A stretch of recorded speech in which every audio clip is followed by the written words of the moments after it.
KN Ramachandra ಕ್ಷೇತ್ರ ಶಿಕ್ಷಣಾಧಿಕಾರಿಗಳು ಆದ ನಾನು 1.5 ವರ್ಷದಿಂದ ಮುಳಬಾಗಿಲು ತಾಲೂಕಿನ ಕ್ಷೇತ್ರ ಶಿಕ್ಷಣಾಧಿಕಾರಿಗಳಾಗಿ ಕರ್ತವ್ಯವನ್ನು ನಿರ್ವಹಿಸಿದ್ದೇನೆ. ಕಾಯ ವಾಚ ಮನುಷ್ಯ ಕೆಲಸವನ್ನು ನಿರ್ವಹಿಸಿದ್ದೇನೆ. ಸರ್ಕಾರ ಏನು ನಿಯಮಾವಳಿ ಇತ್ತೋ ಮೊದಲನೇದಾಗಿ ಸರ್ಕಾರಿ ಶಾಲೆಗಳ ಬಲವರ್ಧನೆ, ನಂತರ ಎಲ್ಲ ಖಾಸಗಿ ಅನುದಾನಿತ ಅನುದಾನ ರಹಿತ ಸರ್ಕಾರಿ ಎಲ್ಲ ಶಾಲೆಗಳ ಗುಣಾತ್ಮಕ ಫಲಿತಾಂಶಕ್ಕಾಗಿ ಸಮನ್ವಯ ಸಾಧಿಸಿದ್ದೀವಿ.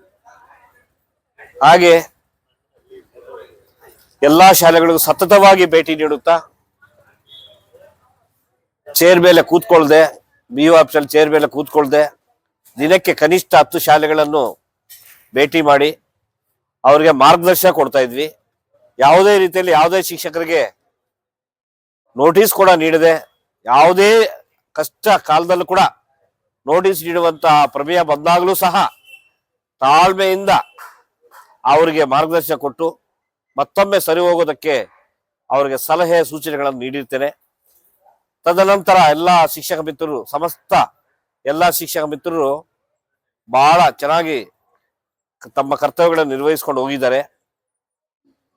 ಅದಕ್ಕೋಸ್ಕರ ನನಗೆ 1.5 ವರ್ಷದಿಂದ ಸಹಕಾರ ನೀಡಿದ ಸಮಸ್ತ ಶಿಕ್ಷಕ ವರ್ಗಕ್ಕೆ ನಾನು ಸಮಸ್ತ ಎಲ್ಲ ಶಿಕ್ಷಕ ವರ್ಗಕ್ಕೆ ಅವರಿಗೆ ಪಾದಗಳಿಗೆ ನಮಸ್ಕಾರ ಮಾಡ್ತಾ ಇದ್ದೀನಿ. ಹಾಗೆ ಅದೇ ರೀತಿ ಮುಂದಿನ ದಿನಗಳಲ್ಲೂ ಕೂಡ ಇದೇ ರೀತಿ ಸೇವೆ ಮುಂದುವರಿಸಲಿ. ಮುಳಬಾಗಿಲು ತಾಲೂಕು ಬಹಳ ಬಡವರು ಇರುವ ಜನ ಇದ್ದಾರೆ, ಬಾರ್ಡರ್ಗಳಿದೆ.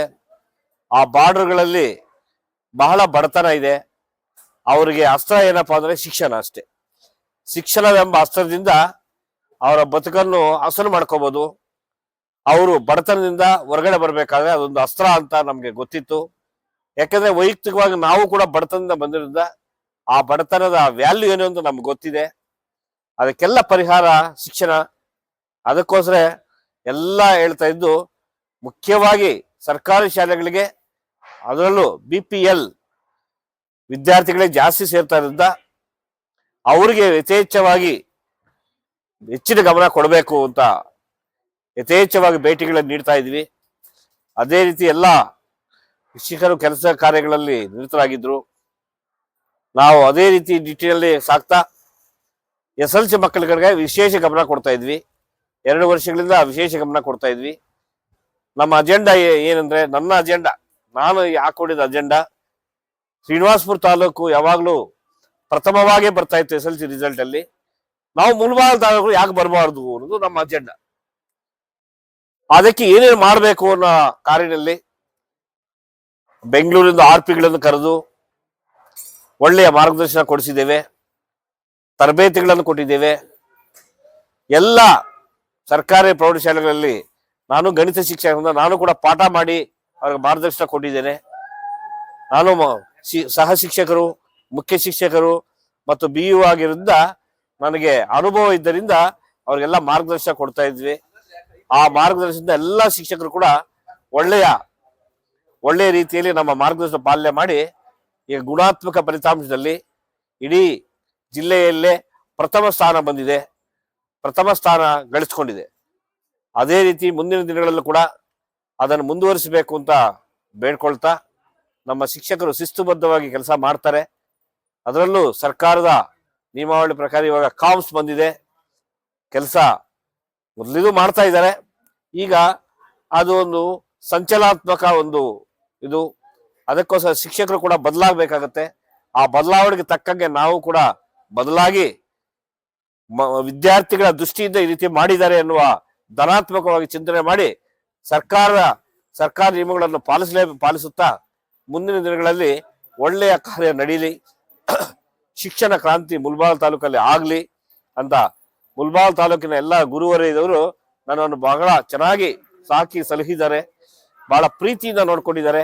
ಎಲ್ಲ ಸಮಾಜದವರು, ಎಲ್ಲ ವರ್ಗದ ಜನಗಳು ಎಲ್ಲರೂ ಸಹ, ಮಾಧ್ಯಮ ಮಿತ್ರರಾಗಿರ್ಬೋದು, ತಾಲೂಕು ಆಡಳಿತ, ಜಿಲ್ಲಾಡಳಿತ ಎಲ್ಲರೂ ಕೂಡ ಬಹಳ ಮಾರ್ಗದರ್ಶನಗಳನ್ನು ನಮ್ಗೆ ಕೊಟ್ಟಿದ್ದಾರೆ. ಅವರ ಮಾರ್ಗದರ್ಶನ ನಾವು ನಡೆದಿದ್ದೇವೆ. ಅವರು ಕೂಡ ಬಹಳ ಚೆನ್ನಾಗಿ ನಮ್ಮನ್ನು ನಡೆಸ್ಕೊಂಡಿದ್ದಾರೆ ಅಂತ ಹೇಳ್ತಾ ಮುಂದಿನ ದಿನಗಳಲ್ಲಿ ಶಿಕ್ಷಣ ಕ್ರಾಂತಿ ಆದ್ರೇನೆ ನಮ್ಮ ಬಡ ಮಕ್ಕಳಿಗೆ ಅವರ ಜೀವನ ಹಸನಾಗತ್ತೆ ಅಂತ ಹೇಳ್ತಾ, ಒಂದು ಮಗು 10th ಪಾಸ್ ಆದ್ರೆ ಅವನ ಜೀವನ ಕಟ್ಕೊಳ್ತದೆ, ಅವನ ಮನೆಗೆ ದಾರಿದೀಪ ಆಗ್ತದೆ. ನಮ್ಮ ಒಂದು ಬಲವಾದ ಆಶಯ. ಅವನನ್ನು 10th ಪಾಸ್ ಆಗದೆ ಅವನನ್ನು ಅಲ್ಲೇ ಚೂಟಿದ್ರೆ ಅವ್ರ ಸಮಾಜನೂ ಹಿಂದಕ್ಕೆ ಹೋಗುತ್ತೆ, ಅವ್ರ ಮನೇನೂ ಹಿಂದಕ್ಕೆ ಹೋಗುತ್ತೆ ಅಂತ ಹೇಳ್ತಾ, ಆ ರೀತಿ ಎಲ್ಲಾ ವಿದ್ಯಾರ್ಥಿಗಳು ಕೂಡ ಬಹಳ ಸ್ಪಂದಿಸಿದ್ದಾರೆ. ಹಾಗೆ ನಮ್ಮ BEO ಮತ್ತು BRC ಸಿಬ್ಬಂದಿ ಕೂಡ ನನಗೆ ತುಂಬಾ ಸಹಕಾರ ನೀಡಿದ್ದಾರೆ, ಎಲ್ಲಾ ರೀತಿಯಲ್ಲೂ ಸಹಕರಿಸಿದ್ದಾರೆ. 1.5 ವರ್ಷ ಎಲ್ಲಾ ರೀತಿಯಲ್ಲಿ ನನಗೆ ಸಹಕಾರ ನೀಡಿದ ಸಮಸ್ತ ನಮ್ಮ ಶಿಕ್ಷಣ ಇಲಾಖೆಯ ಬೋಧಕೇತರ ಎಲ್ಲ ಸಿಬ್ಬಂದಿ ವರ್ಗಕ್ಕೂ ನಾನು ಅವರಿಗೆ ಪಾದ ನಮನಗಳನ್ನು ಸಲ್ಲಿಸುತ್ತಾ, ಅವರಿಗೆ ನನ್ನ ಮಾರ್ಗದರ್ಶನ ಏನಂದ್ರೆ ಅದೇ ರೀತಿ ಶಿಸ್ತುಬದ್ಧವಾಗಿ ಕೆಲಸ ನಿರ್ವಹಿಸಲಿ ಅಂತ ಮಾರ್ಗದರ್ಶನ ಕೊಡ್ತಾ, ಇಷ್ಟು ಹೇಳಲು ಅವಕಾಶ ಕೊಡೋದು ಎಲ್ರಿಗೂ ವಂದಿಸ್ತಾ ನನ್ನ 2 ಮಾತುಗಳನ್ನು ಮುಕ್ತಾಯ ಮಾಡ್ತಾ ಇದ್ದೀನಿ. ನನ್ನ ವಯೋವೃತ್ತಿ ಇವತ್ತು 30/6/2026 ವಯೋವೃತ್ತಿ ಆಗ್ತಾ ಇದ್ದೀನಿ. ಆದ್ರೂ ಸಹ ಸಮಾಜ ಕಾರ್ಯಗಳಲ್ಲಿ ತೊಡ್ಕೊಳ್ತೀವಿ, ಶಿಕ್ಷಣಕ್ಕೆ ಒತ್ತು ಕೊಡ್ತೀವಿ. ಬಡ ವಿದ್ಯಾರ್ಥಿಗಳು ಯಾರೇ ಇರಲಿ ಅವ್ರಿಗೆ ನಮ್ಮ ಕೈಲಾದ ಮಟ್ಟಿಗೆ ಸಹಾಯ ಮಾಡ್ತೀವಿ ಅಂತ ಹೇಳ್ತಾ, ಮುಂದಿನ ದಿನಗಳಲ್ಲಿ ಕೂಡ ಸಮಾಜದಲ್ಲಿ ತೊಡಗ್ತೀವಿ, ಸಮಾಜ ಸೇವಾ ಕಾರ್ಯಕ್ರಮಗಳು ಮಾಡ್ತೀವಿ. ಯಾವಾಗಲೂ ಕೂಡ ಸಮಾಜಕ್ಕೋಸ್ಕರ ನಾವು ಇದ್ವಿ. ಸಮಾಜ ನಮ್ಗೆಲ್ಲಾ ಕೊಟ್ಟಿದೆ, ನಾವು ಕೂಡ ಸಮಾಜಕ್ಕೆ ಏನಾದ್ರೂ ಸ್ವಲ್ಪ ಕೊಡುಗೆ ಕೊಡಬೇಕು ಅನ್ನೋ ನಾವು ಮನಸ್ಸುಳ್ಳವನು ನಾನು. ಅದಕ್ಕೋಸ್ಕರ ಅದನ್ನು ಕಾರ್ಯಗಳನ್ನು ಮುಂದುವರಿಸ್ತೀವಿ ಅಂತ ಹೇಳ್ತಾ, ಇಷ್ಟು ಹೇಳಲು ಅವಕಾಶ ಎಲ್ರಿಗೂ ವಂದಿಸ್ತಾ 2 ಮಾತುಗಳು ಮುಕ್ತಾಯ ಮಾಡ್ತಾ ಇದ್ದೀನಿ. ಜೈ ಹಿಂದ್, ಜೈ ಕರ್ನಾಟಕ ಮಾತೆ.